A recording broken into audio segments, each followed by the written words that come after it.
As we approach 60 years of independence, we ask the question, is there really anything worth celebrating as a nation? There are many different answers to that question, depending whom you ask. One thing each and every Sierra Leonean can agree on is the fact that things have not been going right. In the next few minutes, we explore the main causes of many of our daily woes and look at 4 steps that we believe can help transform our beloved Mama Salone. But first, let us go back to the beginning.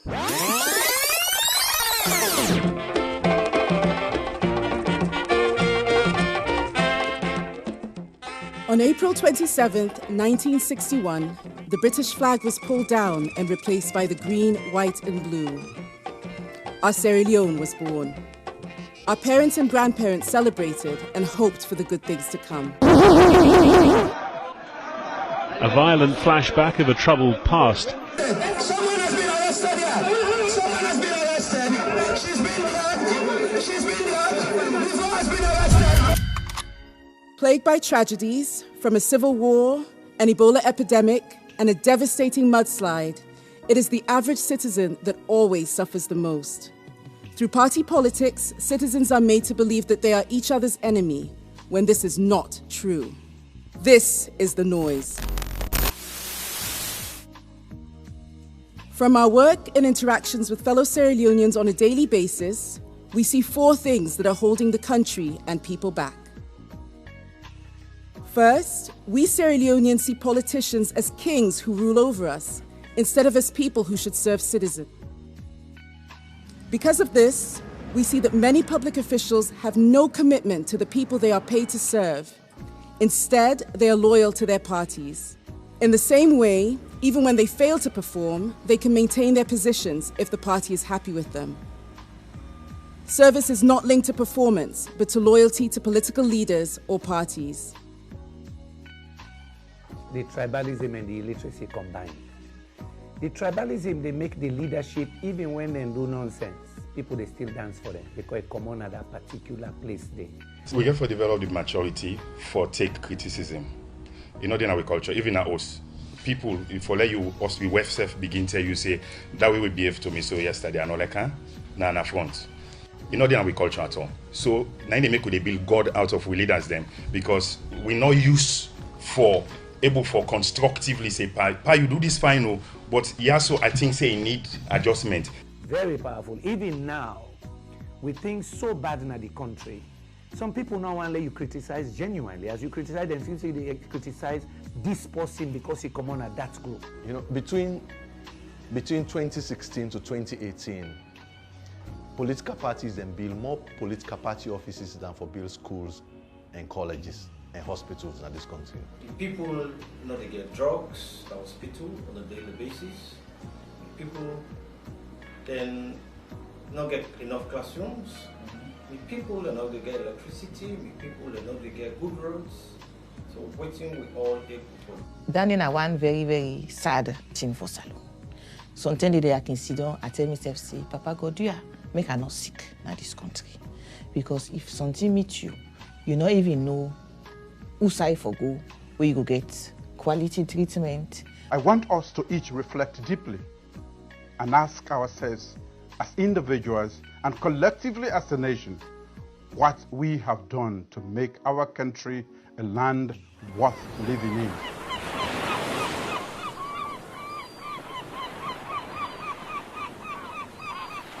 Second, we have accepted corruption as a way of life. As citizens, we readily pay and receive bribes and admire politicians and private business owners who loot the country. There has been little effort to put systems in place to prevent corruption, and so billions of leones are lost every year to politicians, corrupt business persons, and even NGOs. People usually look at corruption from the point of view that the country loses money and goes into private pockets. Why is that important? The real problem with corruption is the reputational cost it causes to a country. The corruption, not to the money no more. The worst corruption are the institutional decay. When the judiciary they work well, then become politicized. So no contracts no they way then they enforce in terms of investment. So people they afraid for car. You, the politician, cannot defend the basic human rights of people. Waiting though, because you go on the street and they arrest you, and now you write as a politician for able organized peaceful protest. So institutional decay is worse than when you steal the money. These are all things that have a foundation in corruption. Because the more foreign direct investment we have in the country, the more there will be forex in the country. The more forex there will be in the country, the lower will be the cost of buying the dollar, for example, of the market. So the dollar will not continue to go up. So fighting corruption is really an important aspect of socio-economic transformation.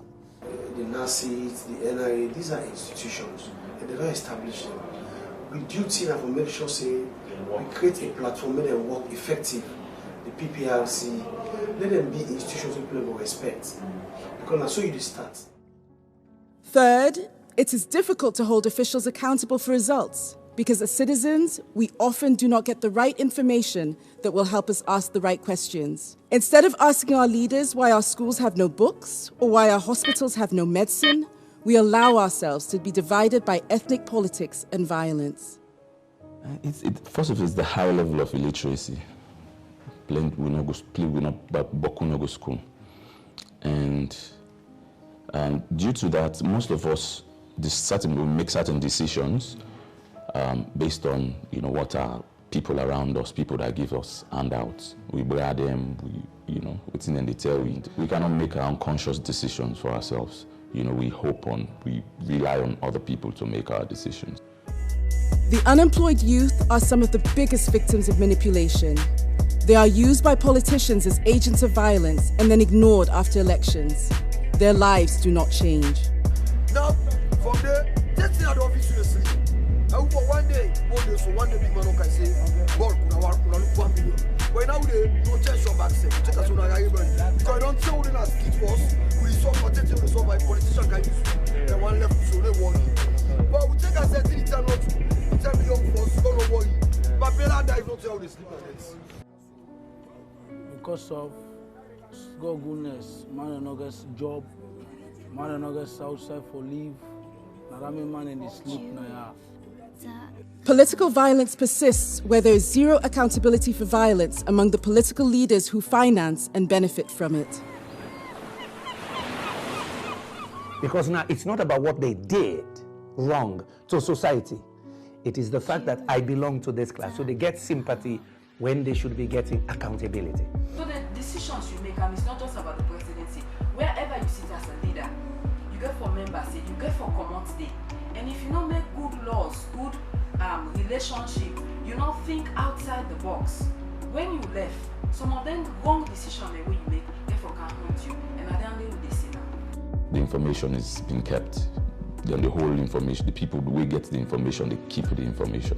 Pikin go to school for land book. Teacher then put a dong for teach the pikin them, and they not say can am use for lesson after school. And outside that situation, they come to the attention of the authorities. There's something be done about it.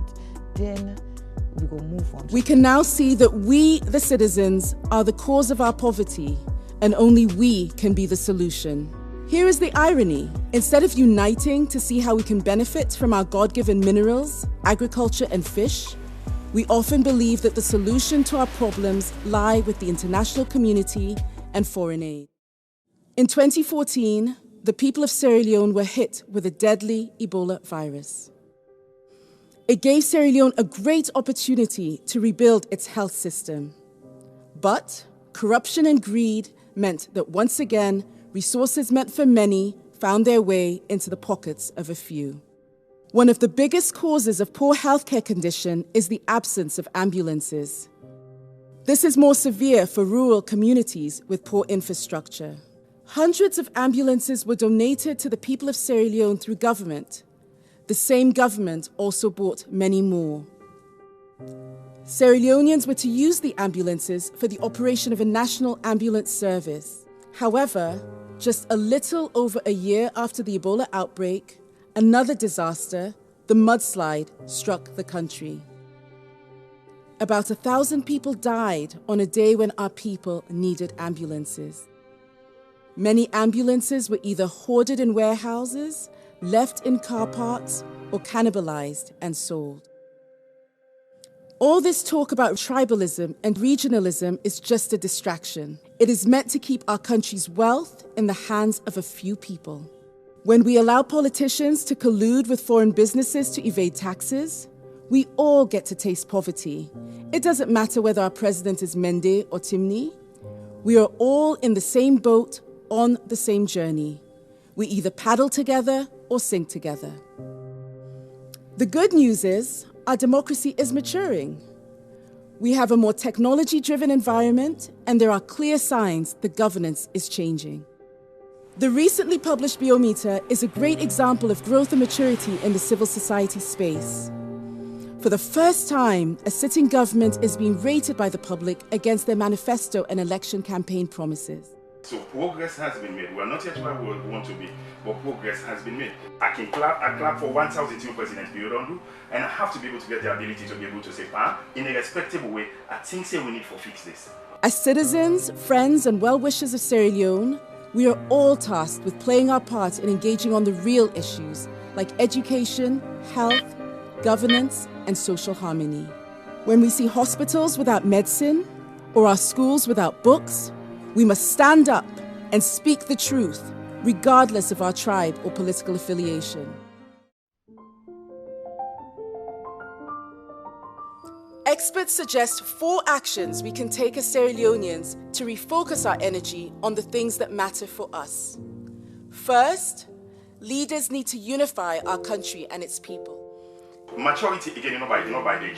Now the person where they get the courage for move first, in spite of the fact that maybe you say, I suppose to get a higher ground. But in spite of my higher ground, I move, go meet you and call and say, for the peace of this nation. Second, leaders need to create a system where institutions and citizens deliver results.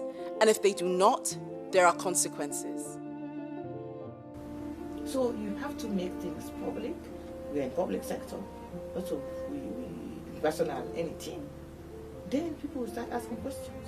And people will never understand. See, inside public sector, everything that happens, everything is done using all of our monies. Now we money, now they take for you, do everything we have. Third, we need to end impunity.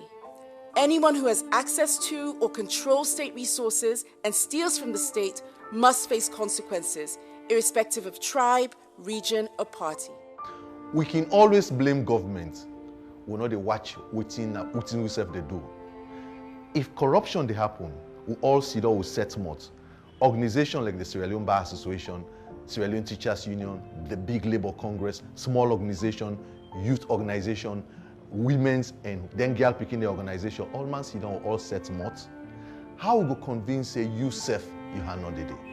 As we are doing it now, is mostly fire brigade, where we react to audit reports, where we react to people who have already committed the offense.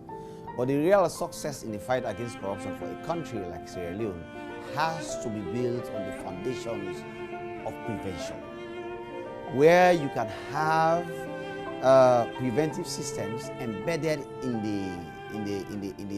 the socio-political framework, in the governance system, so as to remove opportunities and incidences of corruption. Finally, we the citizens must drive the change we want to see. I feel like it's the people. We need to start choosing the right leaders. We need to start evaluating our leaders. You understand? Before, if not, we will still live at the same problems. Government just announced now over $1 billion nine loss inside 4 sectors, just 4 sectors in 3 years.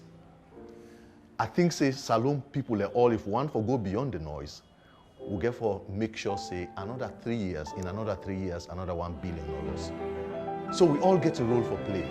In the end, the solutions to ending our poverty can only come from us. We the citizens own our destiny and our fate. The international community at best can only be partners. Real and lasting change can only come if we go beyond the noise, refuse to allow politicians to divide us, and hold them accountable to their promises. When we focus on what really matters, the health and prosperity of all, we will see change.